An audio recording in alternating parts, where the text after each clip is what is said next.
access to these sort of things, but I have a very close personal friend touring with Phil Collins, and his name is Nathan East. You may know Nathan as one of the best bass players in the world, and I'm just waiting for him to arrive now. Here he is! Hey Ray, how you doing? You came all the way from London on your bicycle? Absolutely. My legs are tired. You are one fit dude. How are you, sir? How you doing? Nice to see you. See you. Come in and sit Good down. to be seen, okay. Take care of your bike. Come over here. I rode through the tunnel. It was great. Did you? It was fantastic. You didn't pay extra or anything? No.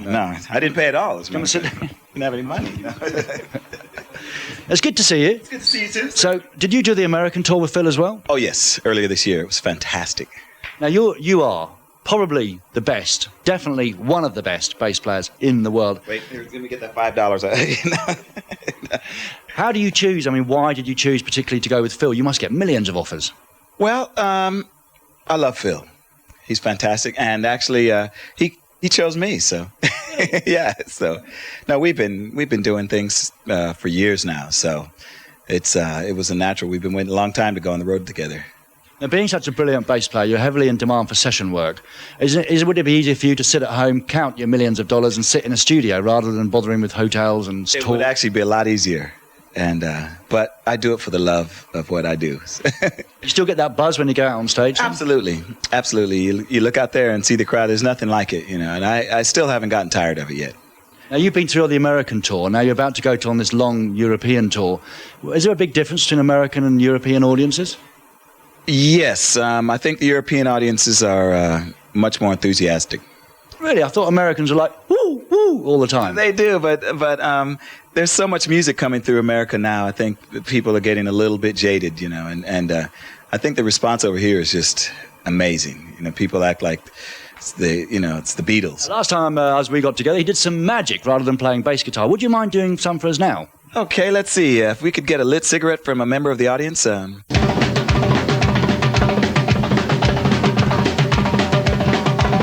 Disgusting. Horrible. No. Now, watch very carefully as I take and put the lit cigarette into the hand. Ouch. Ouch. You see it smoking? Ouch. This is actually the way I get people to quit smoking because it really hurts. Now watch very carefully as the cigarette seems to vanish before your very eyes. Thank you very much. Now, how does it do that? Can you keep a secret? Yeah. So can I. Hey!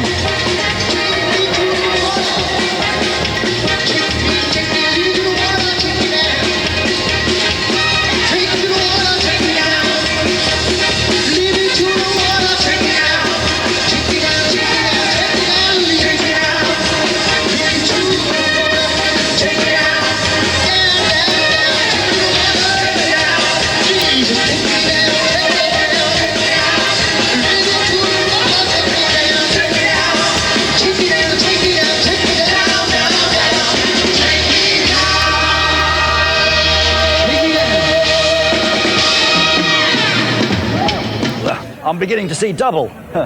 Cheers.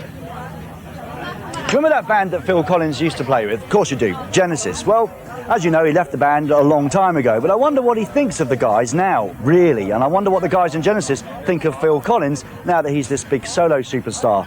Can a friendship really last 25 years, or do they all now hate each other, only getting together for charity events? Well, for an insight into all of those matters, stay watching your VH1 screen right now. In the meantime, I think I better have a double espresso and a bit more sangria.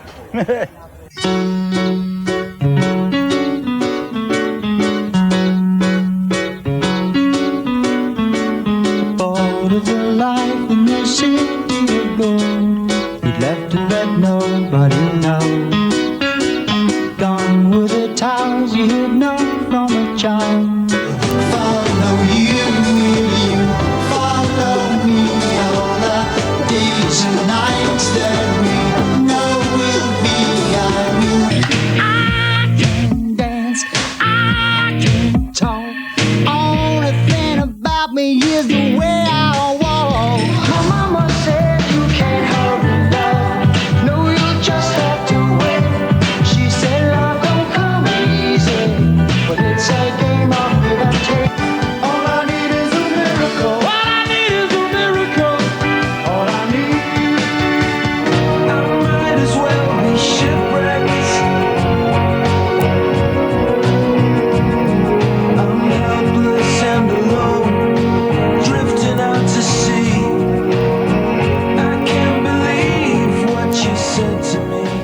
Now, Mike and Tony said to me that the split was definitely very amicable, and that they, in fact, were surprised that it didn't happen earlier, because they felt that, it was becoming more and more difficult for you with two careers going at the same time. Like you said, you stepped back, basically, because you wanted more time for yourself. Did you feel, that there was a time earlier than that where you could have gotten out, but you felt you stayed for whatever reasons? No, I didn't ever want to leave as seriously as I did as when I left. That's all I can say. I think if Tony and Mike were honest, and I know they've said this before, each of us on a tour or, after a difficult night, everyone's woken up and said, I don't need this. I'm out of here, I felt it one night in 1993 or 92, when I was doing both sides, and we did this Genesis charity show with Floyd and Clapton and Queen. And I felt that I was an actor that night, and I didn't like the way I felt. And I just felt, okay, well, interesting. That's time's up. But I know Mike and Tony, obviously, they probably think, well, why is he going on tour for 5 or 6, 7, 8, 9 months with us when he's just done it? Why? Because I wouldn't do it. Maybe that's what they were feeling. So why are you? Well, I did because I enjoyed it. I've always said that one thing kept me fresh for the other. It stopped doing that, I guess, is the truth. I felt I came of age with both sides, myself. I was very, very proud of that record, and I still am. And I don't know if I actually wanted to go back to being the dictator, if you want to call it, a megalomaniac, if you want to be cynical about it. I didn't know if I wanted to go back and compromise. When you knew you were going to leave, did you ever talk with them about who might possibly be a replacement for you? No, someone else asked me that. I can't imagine that situation. So I'm leaving, but I've got a number here you may want. No, it's... I remember having lunch at Tony Smith, our manager's house, and they already knew because Tony had mentioned it, but I'd lived with it for 2 or 3 years. I say it was released last year, but it was actually, in my mind, since '93. And we sat down for lunch and talked about everything else but what we were there to talk about. And I said, and Mike Rutherford said, actually, I think we should probably, before you have to go, we should probably talk about this. And he said, I guess you don't want to do it anymore. I said, well, no, He said, we understand. That's it, we're going to carry on. And I said, that's great. And Tony Banks said, it's a sad day. It's a sad day, but there you go. I live in Switzerland now. I live in Switzerland because I'm in love with a lady that, and I live there. That's my one home. And they have families in England. Now, straight away you've got a problem there, about where you write, record. That wasn't the reason why I left, but it's at all. But it's just, you can't expect things to go on forever. And I think the best thing is for when things change and you can actually remain friends. It's like ex-wives,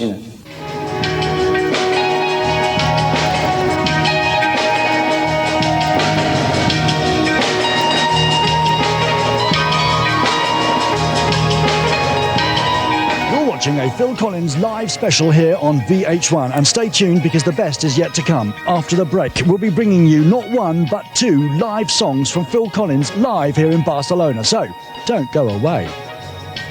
So here I am at last after a very long day in Barcelona, actually in the stadium, the Palais Sant Jordi, where soon 18,000 people will rush through the doors to see Phil Collins performing live in Barcelona. But I've come here in your name, viewer, to check out the cheapest seat in the house. This is the sort of seat you get when you get a press pass. Come and see the gig free, says Mr. Collins. Well, I want to check you get value for money, so who better to ask than the man himself? And here he is, Phil Collins. That's me. Hello, Phil. Hello, Ray. So I bet you haven't been up here before, have you, in the cheap seats in the house, have you? No, I do come up here to check the sound and the lights sometimes, but I've never sat and watched a show from this place, no. But you do come up here to check the sound and the lights? Yeah. Well, let's see if that's true. Do you mind if I do a little test? No. I'm just going to go down there, all right? You go down. I'll go down there and see if you can hear me. 'Cause I want value for money for the kids. You go down there and I'll see if I can hear you. All right. He's going to go down there now to see if I can hear him.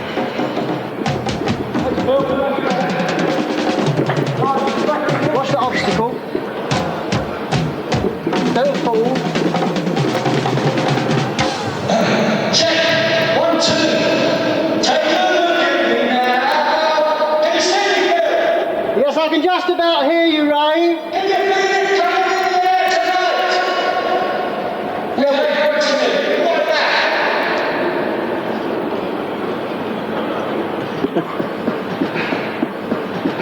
It's a long way, isn't it?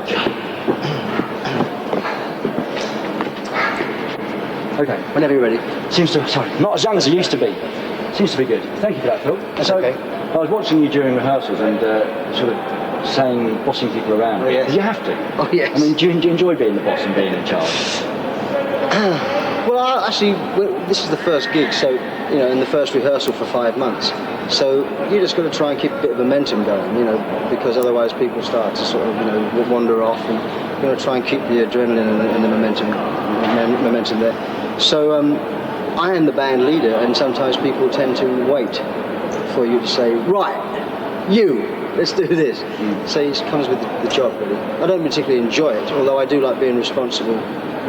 The responsibility that spills over into other areas, I kind of like. I like being responsible for what I'm doing. Now, I know you met a nice young lady, and that's been well documented, they're happily in love.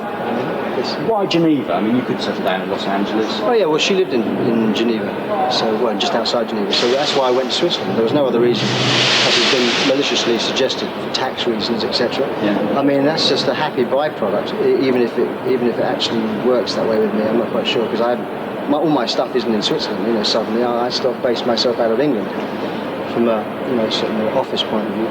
But no, I moved to Switzerland because Oriane lived there, and that's the only reason I'm there.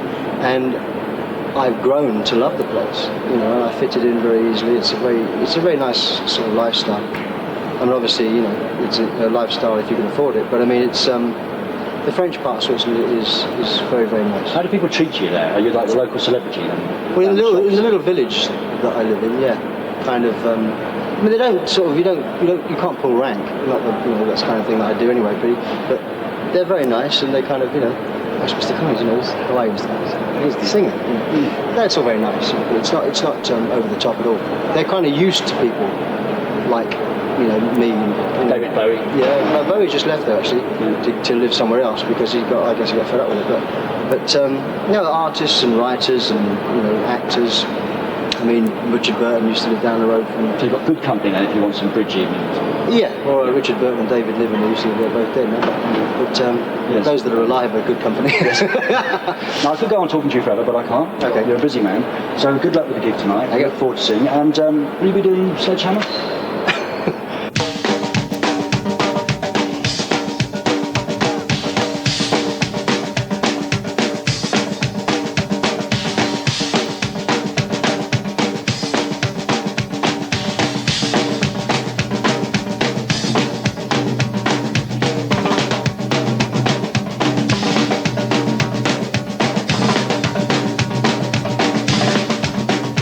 I've brought you out here to have a quiet word with you, or rather a loud word with you. It's time to set your video, turn your television up, and at last enjoy Phil Collins live on stage in Barcelona.